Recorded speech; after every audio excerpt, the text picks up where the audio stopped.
Hello everyone, welcome back to my channel. Before starting the video, please subscribe and keep watching for more details videos. Evert refuses to defend Coco Gauff's ex-coach against Danielle Collins's bold ego accusation. Tennis legend Evert reacted to the Big T podcast panelist Danielle Collins and Coco Gauff's discussion about coaches, while taking a sly dig at Coco Gauff's former coach, Brad Gilbert. During the discussion about their specific pet peeves, Collins went with the massive egos of tennis coaches who try to take credit for players' wins. One of my pet peeves, I think the coaches are getting way too big egos, and they don't know what to do with themselves, Collins said. Vanju immediately interjected to agree with Collins and added her own opinion. It's the player that's playing. The player's gonna win. The player's gonna lose.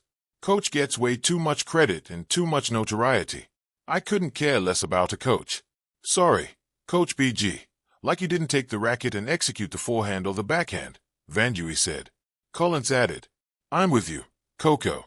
I think these coaches have way too big egos. I'm sick of the Instagram posts and social media posts where these coaches refer to the player's result or win as a we experience. At this point, a sorry-looking Gilbert, who understood that the players were playfully ganging up on him, said, Ouch, I feel like I'm getting darts at me. Evert took a shine to this funny segment from the podcast and jumped on the comment section, writing, While Evert enjoyed the friendly banter targeting Gilbert on the podcast, she often voices her opinion on topics besides tennis. Evert applauds Lindsey Vonn's fearlessness post-crash at Winter Games. One of the best alpine skiers, Lindsey Vonn's dream of competing at the Milano Cortina Winter Games came to a dreadful end after she crashed in the opening run, resulting in multiple tibial fractures and adding to an already torn ACL on her left knee. Despite a harrowing end to her run at the Winter Games, Vonn showed no remorse for her decisions and vowed to continue striving for glory. Yesterday, my Olympic dream did not end the way I had imagined. It was not a fairy tale ending. It was not a dream story. It was life. I dared to dream, and I worked hard to make it happen. Although yesterday didn't end the way I had hoped, and despite the intense physical pain, I have no regrets, Vonn wrote in her Instagram post. Evert was quick to respond. She shared a social media post on X applauding Vonn's grit and fearlessness.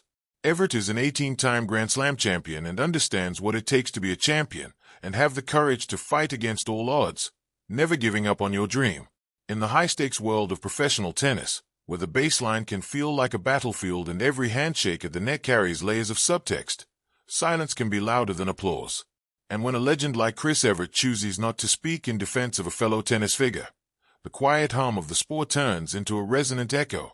The story unfolded not during a Grand Slam final or a five-set epic, but in the invisible corridors of reputation and ego.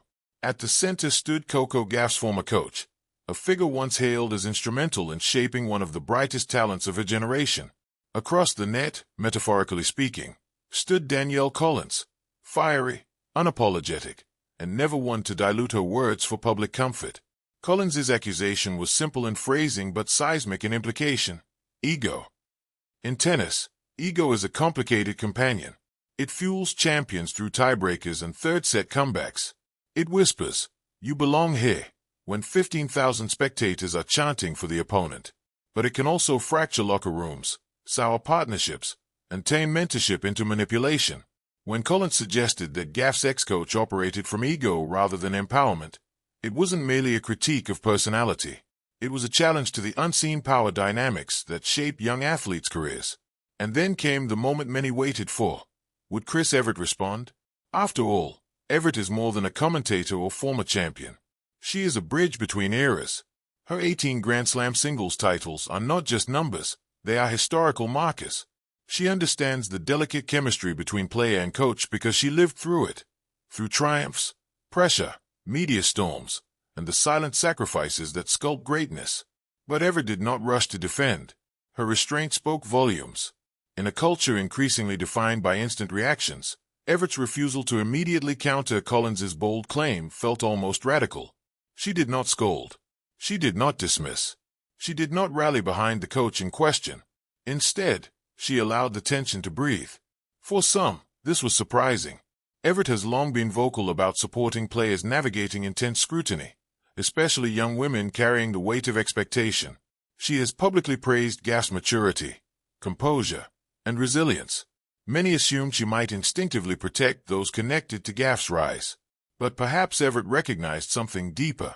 Tennis is not a simple narrative of heroes and villains. It is a mosaic of ambition, insecurity, mentorship, and human complexity. To defend reflexively would have reduced the issue to a binary choice, right or wrong, ego or excellence. Collins's accusation itself did not emerge from nowhere. Danielle Collins has built her career on authenticity. Her on-court intensity and post-match candor have made her polarizing but undeniably compelling. When she speaks, she rarely hedges. Calling out ego in a sport built on individual achievement required boldness. But boldness can blur nuance. What constitutes ego in elite sport? Is it confidence amplified? Is it authority misapplied? Is it the necessary steel that pushes a teenager toward greatness, or the overreach that stifles autonomy? For Gauff, who burst into global consciousness as a 15-year-old phenom at Wimbledon, the spotlight has never dimmed. Coaches orbit such stars not only as tacticians but as protectors, strategists, and public figures in their own right. The line between guidance and self-promotion can become perilously thin. Evert knows this landscape intimately. Her own career unfolded in an era less saturated with social media but no less intense in expectation.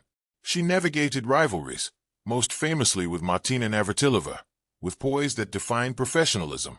She understood how personalities off the court could shape narratives on it. So when Collins fired a verbal forehand, Evert's decision not to volley back was instructive. Silence, in this context, was not indifference. It was discipline. There is wisdom in recognizing when a dispute belongs to those directly involved. Coaches and players share private ecosystems, training sessions, whispered encouragements, moments of frustration invisible to cameras. External commentary, even from legends, risks oversimplifying a dynamic built on thousands of unseen interactions. Evert's restraint may also reflect a generational respect for player agency. Gauff is no longer the wide-eyed teenager who stunned veterans. She is a Grand Slam champion forging her own path. To leap in defense of a former coach could inadvertently overshadow Gauff's autonomy in shaping her team and career.